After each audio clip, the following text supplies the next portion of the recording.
প্রতিদিন অসংখ্য ব্যবসা চালু হয়, কিন্তু সবার ভাগ্যে লাভ আসে না। অনেক প্রতিষ্ঠান ধীরে ধীরে অলাভজনক হয়ে পড়ে, আর এর পেছনে থাকে নানা কারণ। অলাভজনক হওয়ার অন্যতম কারণ হল ক্রমাগত খরচ বৃদ্ধি এবং বিক্রি কমে যাওয়া। বাজারে প্রতিযোগিতা বেড়ে গেলে ছোট ব্যবসাগুলো দ্রুত চাপের মুখে পড়ে। ভুল পরিকল্পনা, অতিরিক্ত স্টক মজুদ এবং গ্রাহকের চাহিদা ঠিকমতো বুঝতে না পারা, এই বিষয়গুলোও ব্যবসায় ক্ষতি ডেকে আনে।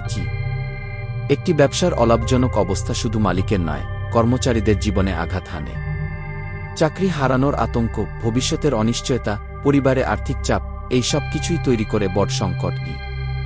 অবস্থা পাল্টাতে চাইলে দরকার সুনির্দিষ্ট পরিকল্পনা।